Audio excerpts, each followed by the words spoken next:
नमस्कार। बरसात का मौसम है, आपका स्वागत।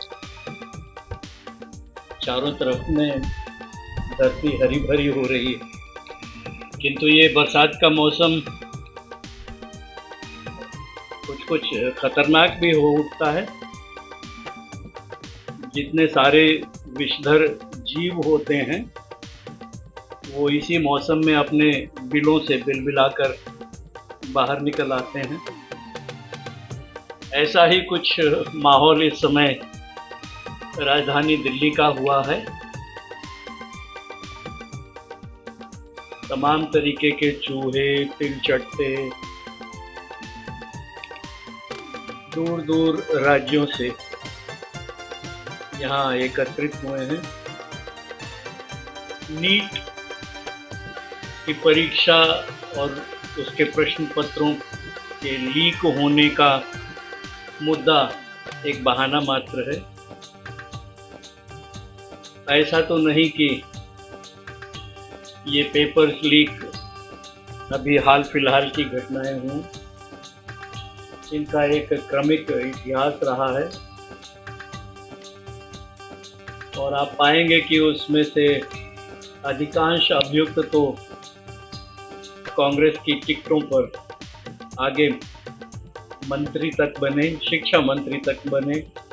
बिहार में ऐसे जाने कितने उदाहरण हैं।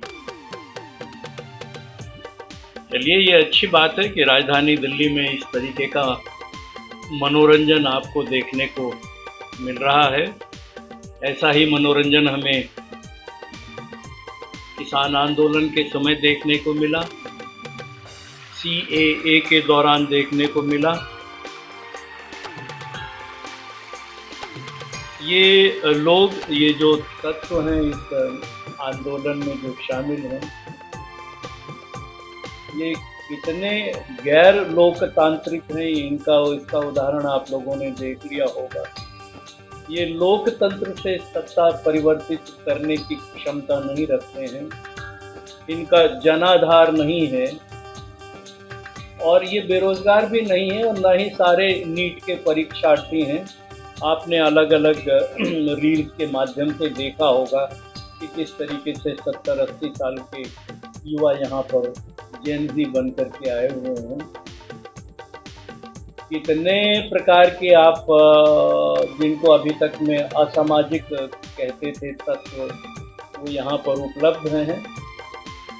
किन्नरों का अलग खेमा है, गेज का अलग खेमा है, लेस्बियन को अलग से मंच मिल रहा है, मनुवाद के विरोध का अलग से यहाँ पे प्रदर्शन है, ब्राह्मणवाद अलग है, SFI की डफली लेकर के हर जगह गाने वालों का एक अलग मंच है। इन सब तरीके के वांगों में जो भी आप यहाँ पे नाटक देख रहे हैं उसमें नीट मिसिंग है। उसमें नीट परीक्षा के लीकेज का जो मुद्दा है वो मिसिंग है। मुद्दे FRPA के हैं, मुद्दे जो विदेशी फाइनेंस की फंडिंग के हैं उनके हैं। अप्रत्यक्ष रूप से, प्रत्यक्ष रूप से इन्होंने नीट का आवरण पहना हुआ है। अगर आप नीट के प्रति या UPSC की परीक्षाओं के प्रति या राज्य संघों की परीक्षाओं के प्रति इतने ही सजग और संजीदा हैं तो जो अभियुक्त हैं जिनको सरकार ने चिन्हित किया है, आप उनके विरोध में कोई आंदोलन क्यों नहीं करते? आप उनके घरों के आगे क्यों करके प्रदर्शन नहीं करते? आप उनको असामाजिक तत्व घोषित किए जाने के प्रति क्यों करके एक आंदोलन नहीं क्रिएट करते? क्योंकि आपने वो करना ही नहीं है। आपको तो जो है बिना लोकतंत्र के, बिना वोट पाए आपको सत्ता परिवर्तित करनी है। आपको जो है धर्मेंद्र प्रधान को अपदस्थ करना है, उसमें आप जीत जाएंगे। अरे भाई क्यों?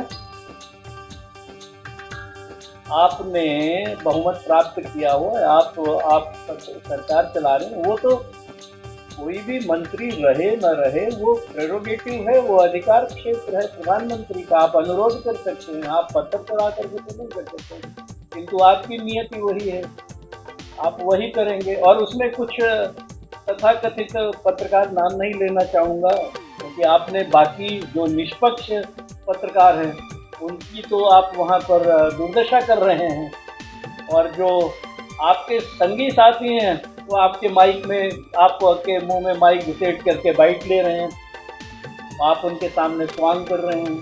कोई मरने का स्वांग कर रहा है, कोई चोट खाने का स्वांग कर रहा है, कोई माँ के प्रति, पिता के प्रति अपनी जो है संवेदना जाहिर करते हुए कह रहा है कि बस अब इसके बाद तो मैं, आप शायद मेरा मुंह ना देख पाएँ। तो ये आप कहाँ लेकर के जाएंगे इन आंदोलनों के माध्यम से देश को, ये आपका आंदोलन बता रहा है।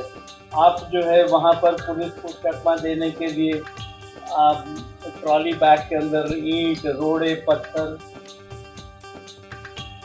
नीट का कोई मुद्दा नहीं है आपके पास में। समाज में वही मनस्यता फैलानी है। लड़कियां वहाँ जो है खुलेआम सिगरेट पी रही हैं, कोई उसमें ऐतराज़ नहीं है, पीना चाहें पिए, सिगरेट पिए या अफीम पिए, चरस खाएँ, गांजा खाएँ, जो भी खाएँ वो सरकार आपसे निपटेगी। किंतु वहाँ इस तरीके के कि मोदी साला भड़वा है।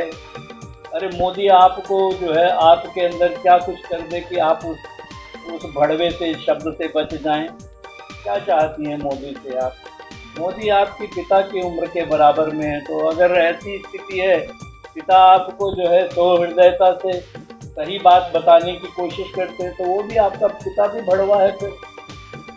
तो मेरा तो आप लोगों से मात्र इतना अनुरोध है कि बरसात का मौसम है, अपने आप को सुरक्षित रखिए। अगर पहाड़ क्षेत्र में हैं तो भूस्खलन इत्यादि से बचिए, सड़कों से ज़्यादा न निकलिए। और अगर आप सामान्य हम जैसे दिल्ली में रहने वाले हैं, वहाँ के निवासी हैं, तो भाई अपने इर्द गिर्द में जो नालियों से निकल आए तिलचट्टे और चूहे हैं, उनसे बचने का प्रयास कीजिए। इसी के साथ अशेष शुभकामनाएं आपको। मैं सुधींद्र ओझा फिर मिलता रहूँगा। धन्यवाद।